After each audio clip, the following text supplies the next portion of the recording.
안녕하십니까, 박사입니다. 로전 관련 내용을 몇 마디로 종합하면 간단합니다. 협상은 시작됐으나 휴전 얘기는 쏙 들어갔습니다. 유럽연합은 소외됐고 모스크바는 더 큰 압력을 가하고 있습니다. 백악관 집무실에는 젤렌스키와 마크롱, 메르츠, 스톱, 스타머, 멜로니, 루테, 폰데어 라이엔이 모였습니다.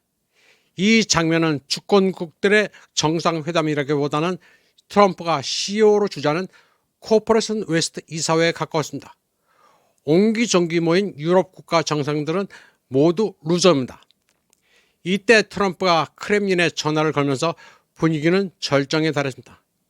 많은 사람들은 이를 미국, 러시아, 우크라이나가 참여하는 3자 정상회담의 서막으로 봤습니다. 그러나 모스크바는 더욱 신중했습니다. 유리 우샤코프 보좌관은 이번 통화가 양측 협상단 규모를 확대하는 방안을 언급했을 뿐이라고 확인했습니다. AFP는 푸틴이 젤렌스키와의 양자회담을 요청했다고 보도했는데 역시 익명의 소식통을 이용한 가짜뉴스입니다.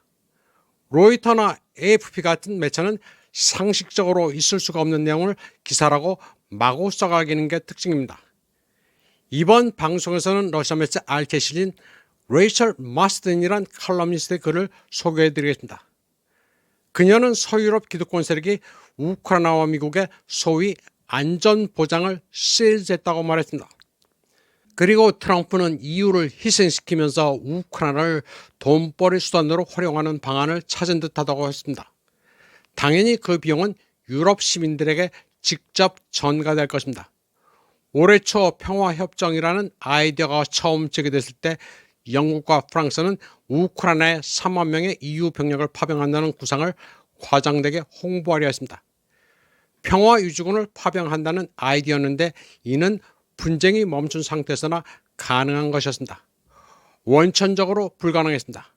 러시아가 절대 허용하지 않습니다.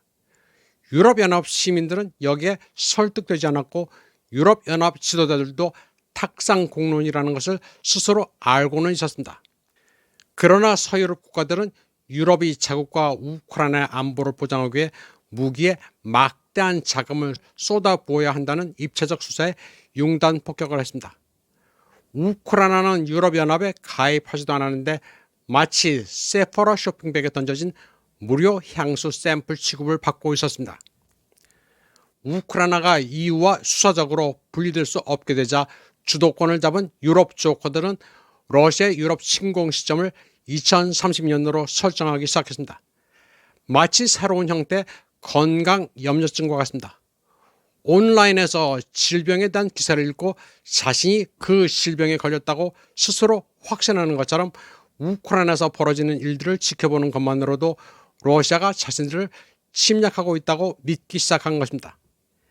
이 같은 2030년 침략 선전은 카네기 국제평화재단 같은 나토 주변 싱크탱크에서 비롯됐습니다. 이 기관은 작년에 러시아의 군대 재건 시점을 2030년으로 언급했습니다. 랜드 연구소 또한 2030년 전쟁의 미래 보고서에서 복수를 꾀하는 러시아가 이웃 국가와 싸울 것이라고 경고했습니다. 마크 류테 나토 사무총장은 이 모든 것을 활용해 미국 주도 무기 로비단체에 속한 유럽 회원국들에게 국방비를 GDP의 5%까지 증액할 것을 요구했습니다. 이는 트럼프가 당초 요구했었던 2%보다 훨씬 높은 수치입니다. 유럽의 광대들은 푸틴의 2030년 침공에 대비해 시민들에게 참치 총조림과 물을 휴대용 가방에 챙기라고 권했습니다.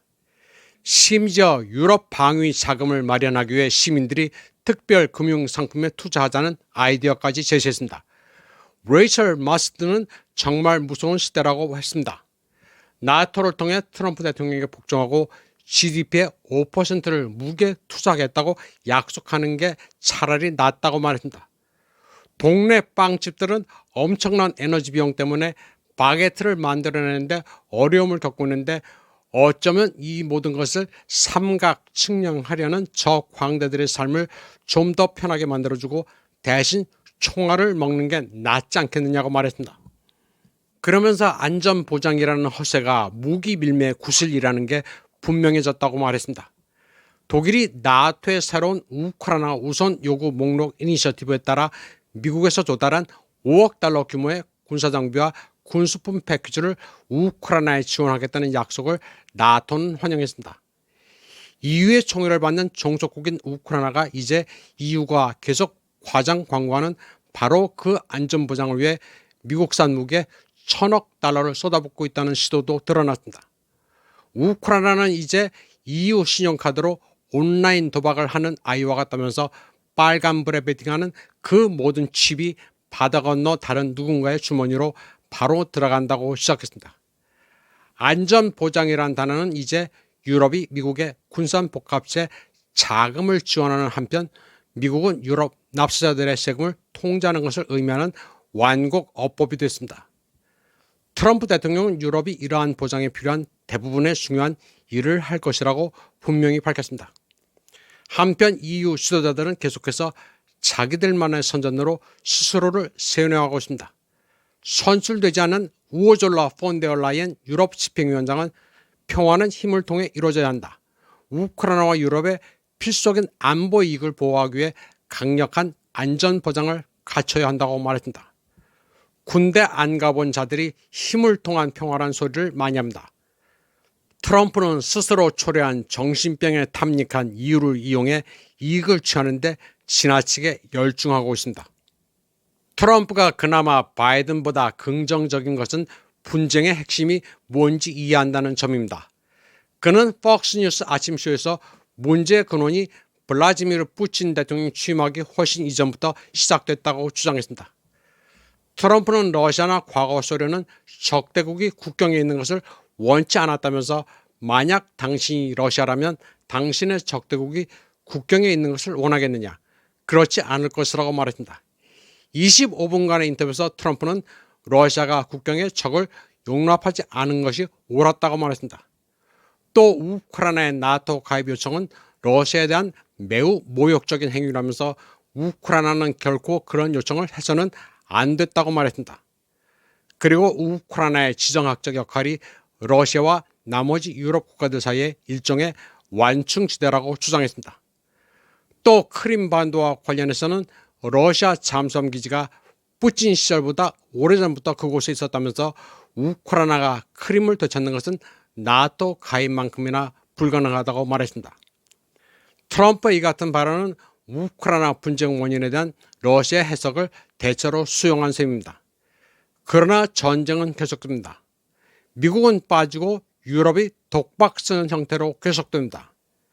결국 현재 협상이 진행 중이라는 것은 당사자들이 합의를 도출하기만을 원할 뿐 그 외에 다른 목적은 없다는 것을 의미합니다. 파이낸셜 타임즈는 협상으로 인해 별 뾰족한 게 없다는 것을 지적했습니다. 우크라이나가 고집을 꺾지 않고 있어 진전이 불가능합니다. 우선 트럼프와의 협상에서 우크라이나 측의 입장을 반영한 문서를 접할 수 있었습니다. 키예프의 입장은 러시아의 어떠한 영토도 직접 양도하는 것을 거부하는 것을 의미하며 모든 주권 영토에 대한 통제권을 반환하는 데 중점을 두고 있습니다. 그들은 소위 영토 교환과 전선 동결 아이디어도 거부했습니다. 협상의 주요 목표는 미래 우크라이나 주권을 보호하기 위한 국제적, 법적, 실질적 메커니즘을 만들고 통합하는 것인데 이 또한 일방의 주장입니다. 근본적으로 우크라이나는 이전과 마찬가지로 러시아의 항복을 요구하고 있습니다. 전선의 현실을 도외시하면서 엉뚱한 소리를 하고 있는 것입니다. 짜르그라드는 정치인들이 말싸움에 열을 올리는 동안 러시아군은 본래 목적대로 계속 나아가고 있다고 말했습니다. 적의 후방 지역을 괴멸시키고 방어선을 파괴하고 적 병력을 갈갈기 찢어발기는 공세를 계속하고 있습니다. 젤렌스키가 완강하게 버티고 있는 사이 상시적인 공세는 최소 11월까지 계속된다고 짜르그라드는 분석했습니다. 11월은 겨울로 접어드는 시기로 이때부터는 진격이 다소 제한됩니다.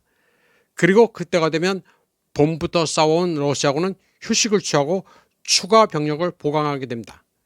아마도 이 시점이 되면 키예프군의 머리 위로 떨어졌을 수천 톤의 폭탄으로 지상 상황도 많이 바뀌었을 것입니다. 냉정하게 평가하자면 로저는 크리스마스 전까지도 끝날까 말까입니다. 미국도 좀 더 돈을 벌어야 합니다. 미국이나 러시아나 분쟁이 지금 끝나는 것은 좀 빠른 편입니다. 러우전이 종결된다느니 떠들 필요가 없습니다. 계속 쭉 가게 생겼습니다. 이번 방송은 여기까지 하겠습니다. 시청해주신 여러분 감사합니다.